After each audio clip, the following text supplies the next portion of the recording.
debate, sociedad y actualidad. Esto es Contracolumna.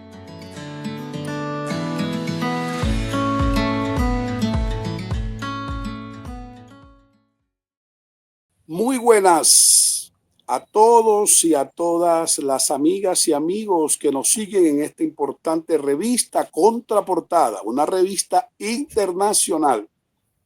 Bienvenidos a nuestra columna, ¿verdad? De la Escuela Nacional Constituyente. Esta es nuestra quinta sesión, nuestra quinta columna, y hoy es sábado 8 de marzo.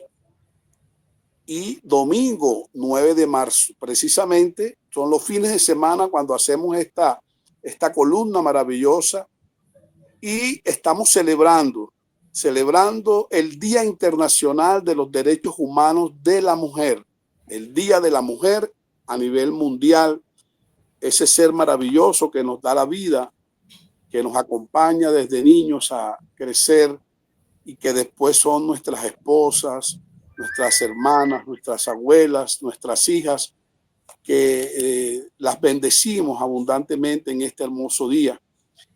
Esta es la quinta sesión de nuestra columna. Hemos venido estudiando el proceso constituyente en 3 dimensiones, como ustedes ya lo saben. Para los que llegan por primera vez a esta columna, es importante que vean la cuarta, la tercera, la segunda y la primera, donde venimos estudiando, caracterizando e informando lo que hemos hecho desde el año pasado en un proceso constituyente con 3 dimensiones. La primera dimensión, lo repito siempre, es muy importante, la pedagogía, la repetición académica, didáctica, pedagógica.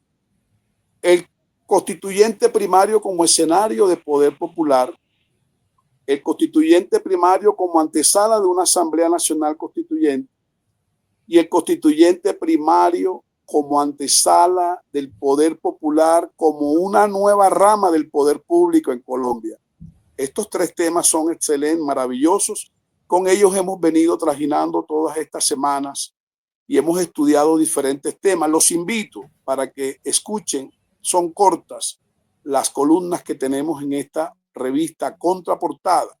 Sede en Nueva York, Washington, Houston, California y todos los Estados Unidos para el mundo, pero especialmente para América Latina. Estamos precisamente aquí en la provincia oriental de Cundinamarca, muy cerca de Bogotá. Un abrazo fraterno. Bienvenidos todos a este escenario. Hoy tenemos una invitada muy especial, una gran amiga de luchas de hace muchos años, que hace parte de la Red Nacional de Mujeres Excombatientes, mujeres constructoras de paz ya.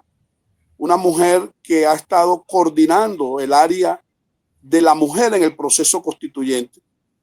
Precisamente el tema de hoy es el rol de la mujer en el proceso constituyente.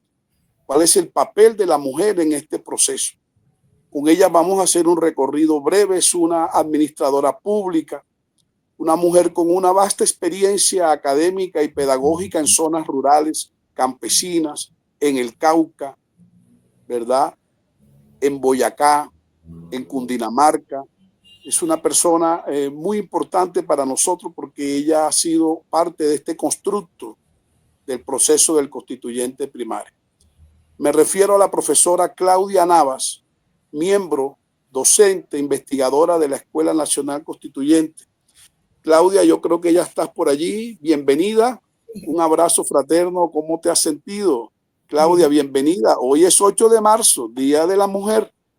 Claro que sí, aunque ya sabemos que todos es una fecha que conmemoramos, pero que esos días deben insertarse transversalmente en toda la cotidianidad de todas las mujeres de colombianas y las mujeres rurales, las mujeres urbanas, las mujeres de todos los sectores y del mundo, ¿no?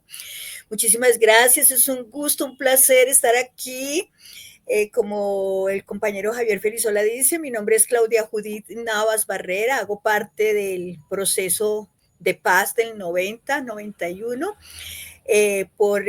formo parte de la Red Nacional de Mujeres Excombatientes de la Insurgencia, ¿cierto? Por el movimiento 19 de abril. es un gusto estar aquí. Hace rato conozco Contraportada y bueno, es un placer estar aquí para todas y todos. Un abrazo.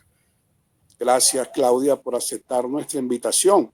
Bueno, como hoy es el Día de la Mujer, mañana, toda esta semana, todo el mes de marzo, creo que se lo debemos dedicar a la mujer y todos los días, ¿verdad?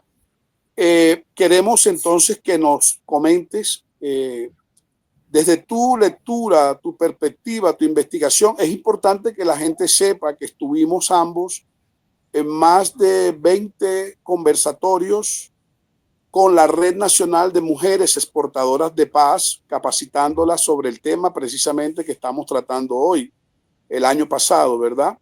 Y queremos que nos cuentes a los oyentes, a los cibernautas, a los amigos, a los seguidores de esta revista y de esta columna, ¿cuál fue el papel de la mujer en la Constitución del 91? Porque yo ahí vi hombres por puro macho por todos lados. Y vi una presidencia alternada con 3 hombres, machos alfa, como llaman ustedes a veces en el proceso feminista, el cual respetamos y tenemos que aprender nosotros de eso. Claro que Quiero, antes que comiences, quiero dejar sentada una bandera de nuestra escuela y tú lo sabes.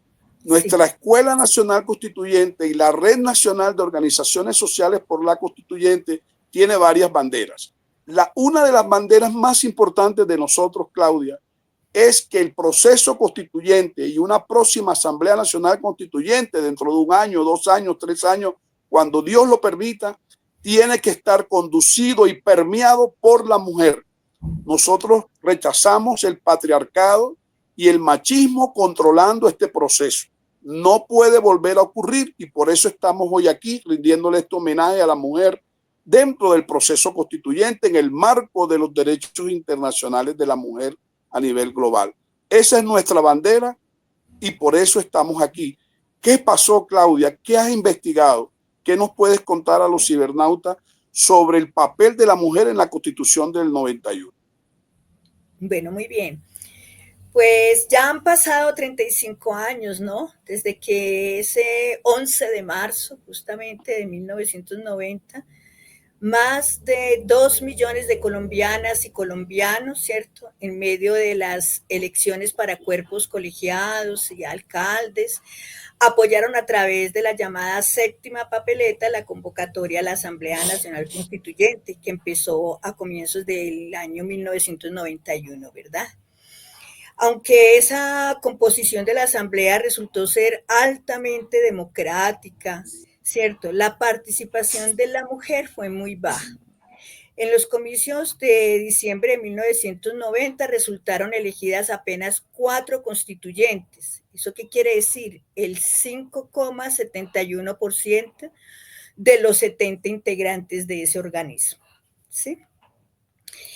Estas personas fueron Aida Abella en la lista de la Unión Patriótica, María Teresa Garcés y María Mercedes Carranza en la plancha de la Alianza Democrática M19 y Elena Herrán en una de las varias listas impulsadas por el Partido Liberal. Muy bien. Aunque en el proceso constituyente no hubo mayores propuestas concretas para institucionalizar la perspectiva de género, cabe señalar que antes de 1991 no existía ningún artículo de la Constitución que consagrara la especial relevancia de los derechos de las mujeres, mientras que la Carta redactada ese año ha permitido su desarrollo y que hasta los días de hoy continúa, ¿verdad?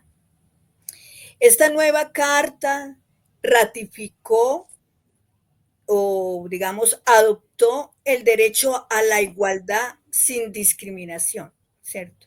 Por razón de sexo, raza, origen nacional, lengua, religión, opinión política o filosófica, ¿cierto? En los artículos 5 y 13. El derecho a participar en los niveles decisorios de la administración pública en el artículo 40. El derecho a la igualdad de derechos y de deberes en la pareja en el artículo 42.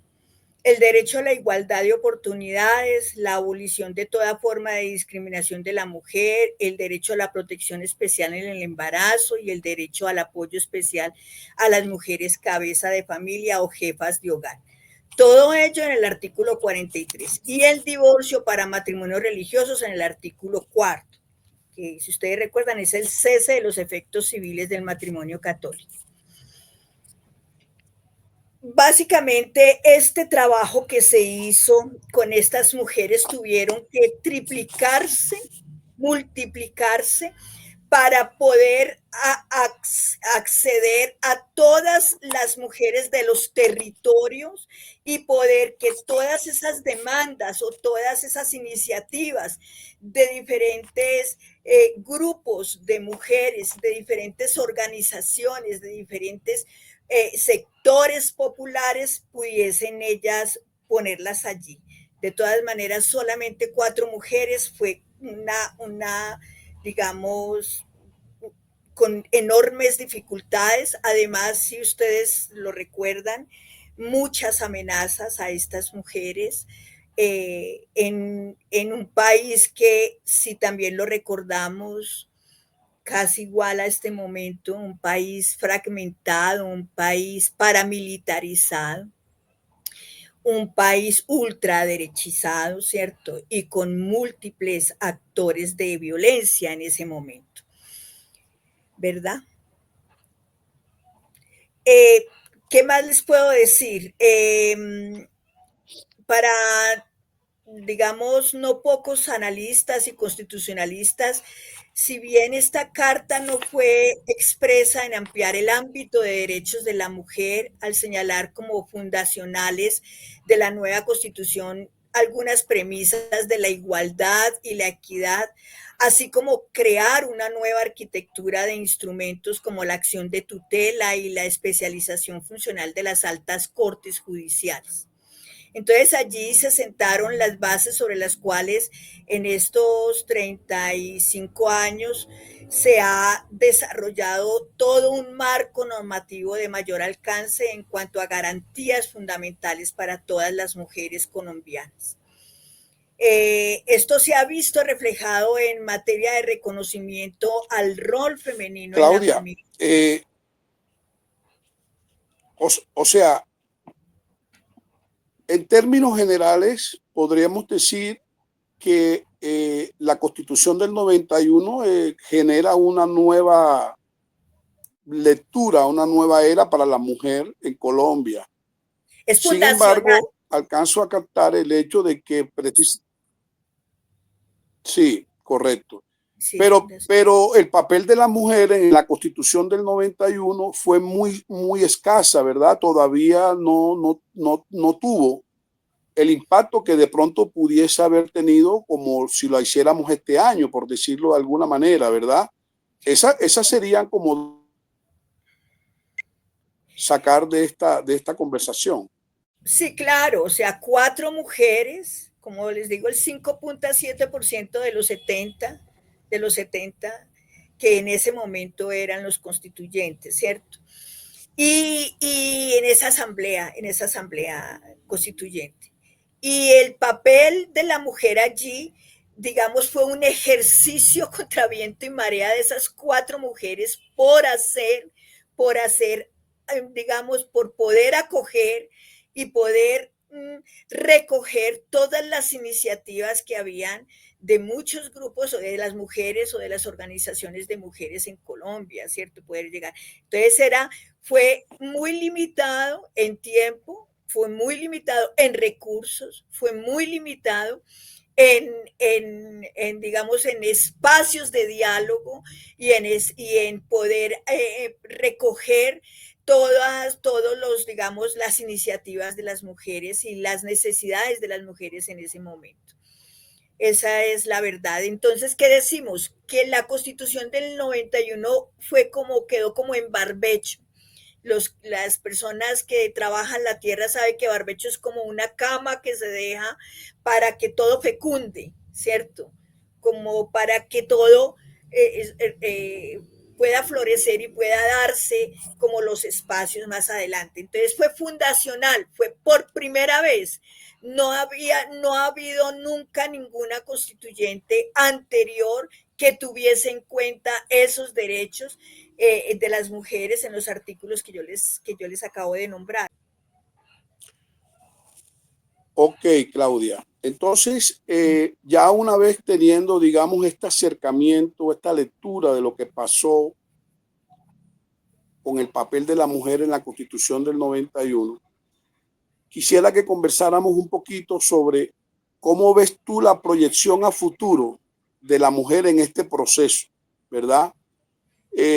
No podemos cometer los mismos errores del pasado en el 91, 89, o 90, 91. Creo que tenemos un gran reto. Entonces, por eso sería bueno que tú nos contaras cuál es la visión que tiene la mujer para este proceso constituyente que comenzó prácticamente desde el año pasado, Claudia. Sí, muy bien. Bueno, tenemos en estos avances que voy a nombrarles aquí, de ese trabajo que desarrollamos con la escuela y de las diferentes reuniones y trabajos que se vienen realizando a raíz de eso, ¿cierto? Y digamos sobre esas bases iniciales que dejó la Constitución del 91. O sea, en principio hay una gran defensa sobre esa constitución porque esa constitución ha sido pues reformada y sobre eso ya hubo un conversatorio, ¿verdad? Sobre esas reformas y contrarreformas que hay que hacerle a la constitución, precisamente para que se puedan dar esas líneas de acción que de alguna manera les voy a nombrar ahorita, ¿cierto? En principio hay que descolonizar el lenguaje. Ese es procurar como ir más allá de esos clásicos cuadrantes del constitucionalismo que ha sido edificado por un pensamiento centrado en los conocimientos producidos por lo que hemos llamado el norte global, ¿cierto? O sea, se intenta construir realidades transformadoras y emancipatorias. A partir de una práctica de resistencia, lo que yo de alguna manera he llamado el constitucionalismo de la resistencia, ¿cierto? Y para la integración latinoamericana.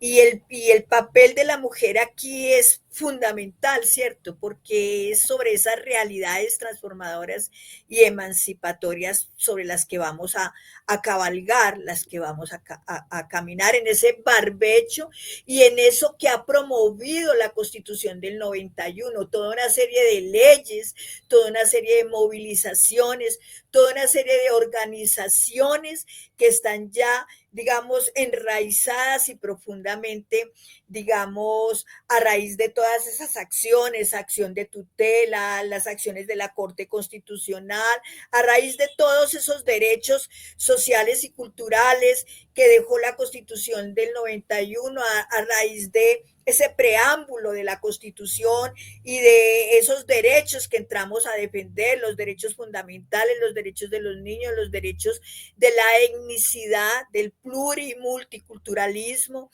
todas esta serie de cosas que se dejaron en la Constitución del 91, pues tenemos una gran misión en desarrollarlas a partir de esta nueva propuesta transformadora, ¿cierto? Y emancipatoria. Entonces, pensamos que es una práctica que tenemos que llevar a cabo organizativa, digamos, para situarla en esta Colombia profunda, ¿cierto? Y Latinoamérica. Erguida también, digamos, desde los periféricos, ¿cierto? Y con base en esas hermenéuticas que se han venido desarrollando del sur global, con miras a pensar pues un constitucionalismo autóctono para una otredad, un constitucionalismo democrático, participativo, plural e inclusivo, que traiga las voces y las demandas de los pueblos y los grupos invisibilizados a lo largo de toda esta memoria histórica de nuestras comunidades y contextos territoriales. Entonces aquí, querido Javier y oyentes, Las mujeres constituyentes van de la mano de procesos emergentes. O sea, las mujeres hoy en día ya participan y militan, si se les puede decir así, en diferentes procesos rurales, urbanos, ¿cierto? En defensa de muchos derechos, ¿verdad? Y van de la mano de procesos emergentes y de resistencia. Es muy importante tener en cuenta esto, ¿cierto? Que han encontrado un escenario propicio para la construcción de un derecho político transformador e inspirado en las necesidades, pero también en los saberes y el conocimiento desde el sur global. Por eso es tan necesario no este lenguaje colonial, ¿cierto? Sino esos saberes, esas diálogos fecundos, esos múltiples y diversos diálogos interculturales e intersectoriales, ¿cierto? Porque las mujeres nos asumimos en este momento con una marca de origen, de raíz, intercultural, plural, afirmativa, inclusiva, ancestral, feminista y descolonial, inspiradas en lo común, en lo diverso, en la otredad y en los colores de la huipala, ¿cierto? Y de todos los pueblos originarios, diaspóricos y tradicionales de nuestra América. Entonces, una resignificación del mundo de derechos, sus instituciones, su formalismo y dogmática tradicional. Entonces, hablamos Ok, de mujeres, sí.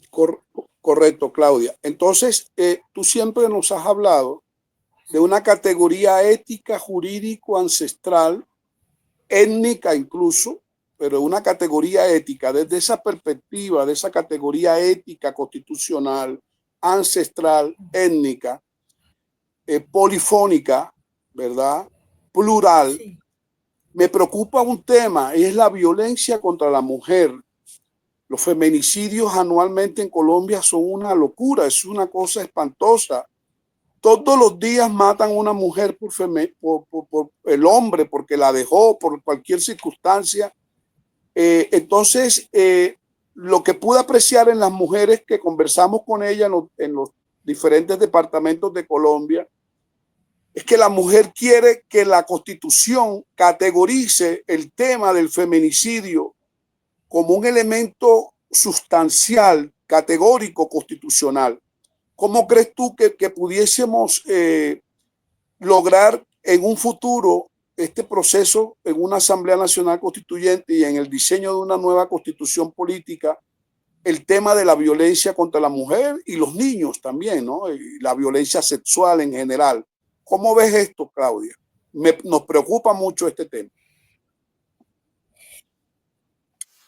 Bueno, aquí ahí se necesita una forma de abordar y estudiar el constitucionalismo que es, digamos, desde una exigencia de la academia, ¿cierto? Pero también desde una exigencia de la academia que llegue a las comunidades. O sea, que se mire esos saberes, esos diferentes saberes que han tenido nuestros ancestros, nuestras comunidades originarias antes del colonialismo, ¿verdad? Como es porque ellos, o sea, dentro de estos procesos organizativos, que no podemos decir que no se dan en las organizaciones y las comunidades indígenas afro, porque esta violencia se da en todos los espacios y ha permeado todo porque estamos en un constitucionalismo que no hace un buen ejercicio de la democracia. O sea, estamos en un constitucionalismo que se sigue erigiendo patriarcal y machista, sigue siendo la palabra agresiva y la esencia es digamos, excluyente. y no se tiene en cuenta los saberes en igualdad, o sea, no los tenemos, entonces no hay una práctica sobre eso. Entonces se necesita una nueva forma de abordar y estudiar ese constitucionalismo, ¿cierto? Con una auténtica mirada interdisciplinaria y una aproximación cada vez mayor con múltiples sujetos y sujetas, los colectivos, los movimientos sociales, los pueblos originarios, diaspóricos y tradicionales de la Abya Yala, para mutuamente compartir saberes y forjar comprensiones desde otros marcos epistémicos desde el sur global. Esa es una de las respuestas que yo le daría a eso, ¿cierto? Se requiere también forjar redes convocadas que estén comprometidas con tejer esos hilos de integración, de reconocimiento, de respeto, afecto y confianza, y caminar como hijos, hijas de la madre tierra y con propósitos altruistas de construcción de una Colombia y una América Latina y Caribe más justa e igualitaria, en la que florezca un constitucionalismo de verdad democrático y de la integración, ¿verdad? También se requiere comprender que en esa finalidad del estudio del derecho en general y en particular del derecho constitucional es la resistencia contra el autoritarismo político y la injusticia económica y social. Y en esa base, digamos que ahí trascendemos la Constitución del 91 sobre esas bases que nos dejó, pero que no han sido desarrolladas, no se ha pasado de la palabra al hecho, de la palabra a la acción, ¿cierto? Y ese autoritarismo lo seguimos mirando en todos los espacios, y Javier, tú y yo que hemos transitado hace bastantes años diferentes espacios, construyendo espacios democráticos, de la pedagogía de la resistencia, de la pedagogía popular, de la pedagogía social, de la transformación de la escuela, porque tú sabes cómo nace la escuela y la escolástica, ¿cierto? Nace a partir de ese autoritarismo, de esa exclusión de ciertas personas frente al acceso al conocimiento, al acceso a la cultura, bueno, y todas estas cosas que nos amplía mucho, casi todos los días en todos los espacios, el presidente que tenemos, digamos, progresista. Todo el tiempo de estas rupturas de ese autoritarismo político, de ese poder tener procesos y procedimientos que hagan que llegue a los territorios, que posibilite la democracia en los territorios, ¿cierto? Se acaba con la violencia cuando rompamos, cuando de verdad exista un constitucionalismo donde la mujer, donde los derechos, donde la justicia social estén profundamente arraigados, ¿cierto? Porque por ahora tenemos toda la injusticia económica y toda esa, digamos, económica y social, ¿cierto? Que deviene, querido Javier y queridos oyentes, de bases patriarcales machistas, que digamos que que están profundamente enraizadas, ¿cierto? Entonces requerimos un propósito construido desde un derecho transformador, emancipador y crítico, ¿cierto? Enriquecido desde una resistencia epistémica, promovida desde un contexto fáctico, o sea, un contexto de hechos, ¿cierto? Que se basa en hechos y que esté situado y con el más elevado rigor plural de los conocimientos y saberes diversos e interculturales. Esa, Ok, sí. ok, Claudia. Bueno, estamos ya llegando al final de esta sesión de la columna número 15 de nosotros, de la Escuela Nacional Constituyente, por aquí, por Contraportada, una revista internacional diversa, plural, democrática, que garantiza la libre expresión, ¿verdad? Y la libre ejercicio de la prensa, de la expresión de la prensa y de los que manejan sus columnas. Queremos ya ir terminando, pero ratificar desde esta columna a todos los cibernautas, a todos los oyentes y amigos que nos siguen en esta columna y en esta revista, que el proceso constituyente en Colombia, y ojalá esto sirva de modelo para América Latina y el mundo, en esta nueva fase, en esta nueva etapa, estamos comprometidos desde la Escuela Nacional Constituyente a que no puede ser un proceso y un nuevo Asamblea Nacional Constituyente y una nueva constitución patriarcal, machista. Tiene que garantizarse y lo vamos a luchar los hombres desde nuestras masculinidades y obviamente nuestras queridas y amadas mujeres, todas unidas. Hay miles de redes en Colombia y en América Latina.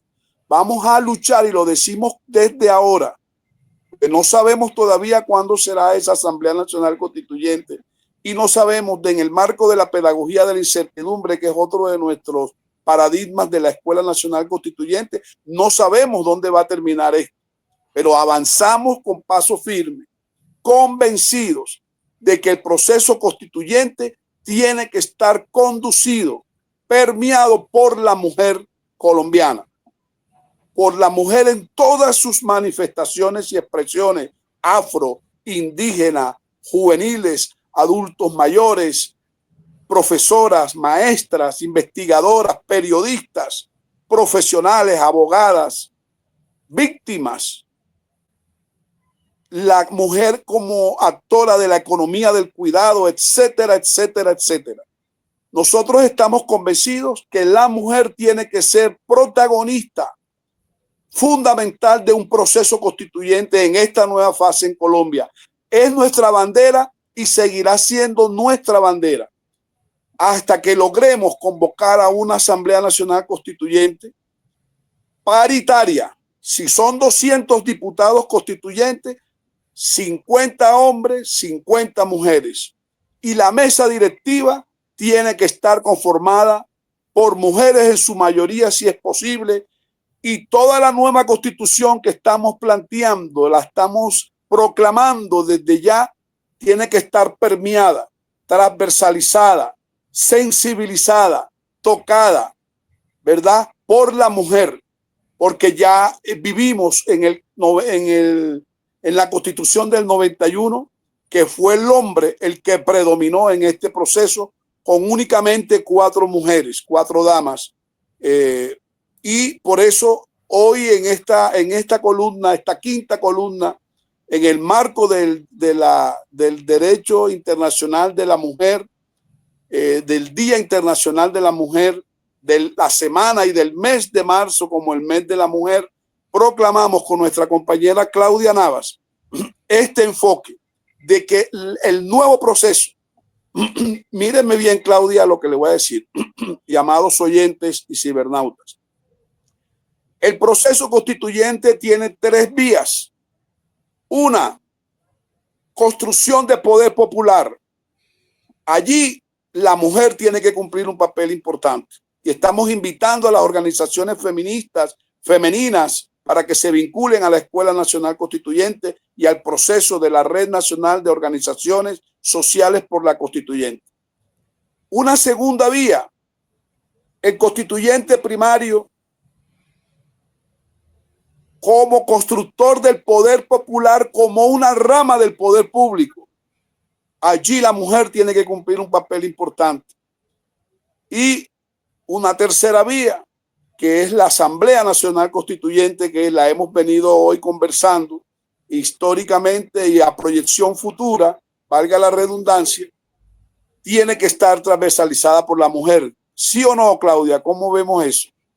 Claro que sí, y sobre todo que tenemos que mirar que tiene que ser rompiendo, si me comprendes, un constitucionalismo que va más allá del mundo tradicional del derecho constitucional, porque tiene que ser antiimperialista, antipatriarcal, antineoliberal, anticlasista, antisexista, antihomofóbico, antirracista, ¿cierto?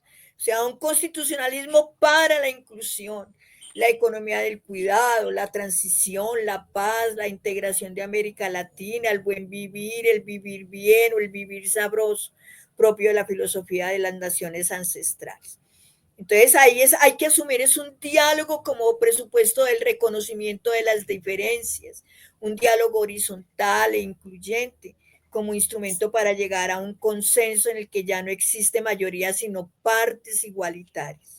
¿Cierto? Un consenso firme con la idea de que el horizonte de transformaciones y estrategias políticas que se fundamentan en los postulados del constitucionalismo democrático permitan la construcción de respuestas plurales y participativas para todas y todos, para todas las denuncias, para todas las exigencias, para todas, ¿cierto? Todas los reclamos y las reivindicaciones y vindicaciones que requerimos para este nuevo proceso, ¿verdad? Es ahí donde los convocamos y donde estamos, por eso es tan necesaria la escuela y las redes, tan importante los diálogos fecundos, esos diálogos que le devuelven el aroma a la flor horaria de nuestros días. Ya no estamos para separar ni para tener a unas personas más y otras menos, sino poder abocarnos a una humanidad, a una Colombia humana, como lo dice, a humanizarnos de verdad, como de verdad lo promueve nuestro presidente, compañero presidente. Esos son los diálogos abiertos y a que se dé el debate horizontal y que se tengan en cuenta todas las ideas. Muchas gracias, Claudia. Bueno, hemos llegado al final de esta columna. Muchas gracias por estar con nosotros. Nos vemos en la próxima semana con otro tema por aquí, por Contraportada. Un abrazo. Muchas gracias, Claudia. Que Dios los bendiga a todos y nos vemos en la próxima semana. Un abrazo. Muchas gracias. Gracias por la invitación.